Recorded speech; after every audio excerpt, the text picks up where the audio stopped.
2024 সালের ভারতের লোকসভা নির্বাচন শেষ হয়েছে। প্রতিবারের মতো এবারের নির্বাচনে এক ঝাঁক তারকা লড়েছিলেন। তাদের মধ্যে কেউ বিপুল ভোটে বিজয়ী হয়েছেন, আবার কেউ বা হার মেনেছেন। এবারের নির্বাচনে প্রার্থী হিসেবে দাঁড়িয়েছিলেন বলিউড অভিনেত্রী কঙ্গনা রনৌত, হেমা মালিনী, শত্রুঘ্ন সিনহা, রাজ বাবর সহ আরও অনেকে। এই প্রথম নির্বাচনী ময়দানে নেমেছিলেন কঙ্গনা, তাই অনেকের চোখ ছিল তার দিকে। হিমাচল প্রদেশের মন্ডি লোকসভা কেন্দ্রে ভারতীয় জনতা দলের প্রার্থী হয়ে দাঁড়িয়েছিলেন তিনি। তার বিপরীতে ছিলেন কংগ্রেস নেতা বিক্রমাদিত্য সিংহ। ৭৮,৭৫৫ ভোটের ব্যবধানে জয়ী হয়েছেন অভিনেত্রী। চলচ্চিত্র জগতে তারকাদের মধ্যে সবচেয়ে বাজিমাত করেছেন অভিনেত্রী হেমা মালিনী। উত্তরপ্রদেশের মথুরা আসনের বিজেপির টিকিট পেয়েছিলেন বলিউডের ড্রিম গার্ল কংগ্রেস নেতা মুকেশ ধনগরকে তিনি 2,93,407 ভোটে হারিয়েছেন।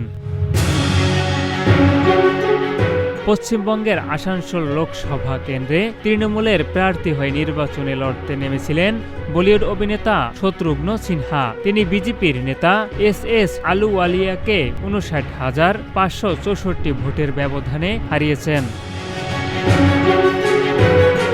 টেলিভিশনের জনপ্রিয় অভিনেতা অরুণ গোবিল বিজেপির প্রার্থী হয়ে দাঁড়িয়েছিলেন। উত্তরপ্রদেশের মেরঠ আসন থেকে জয়ী হয়েছেন।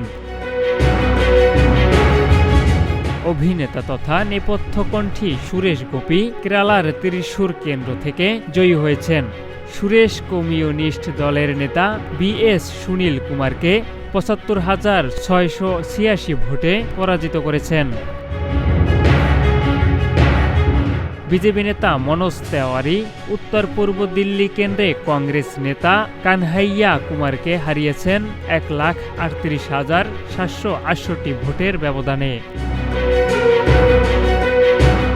অভিনেতা রবি কিষান বিজেপির প্রার্থী হয়ে উত্তরপ্রদেশের গোরখপুর কেন্দ্রে দাঁড়িয়েছিলেন। সমাজবাদী দলের নেত্রী কাজল নিষাদকে তিনি ১,০৩,৫২৬ ভোটে পরাজিত করেছেন।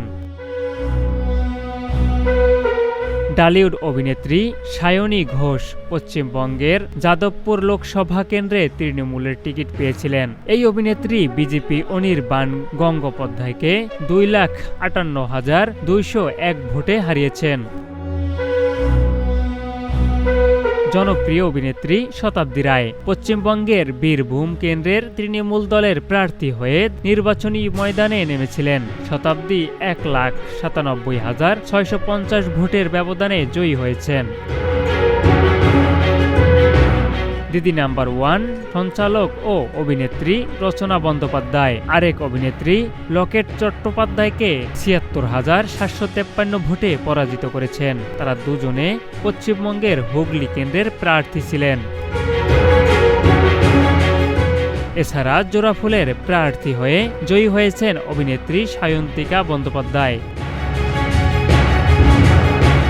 মেদিনীপুর লোকসভা কেন্দ্রে জয়ী হয়েছেন অভিনেত্রী জুন মালিয়া।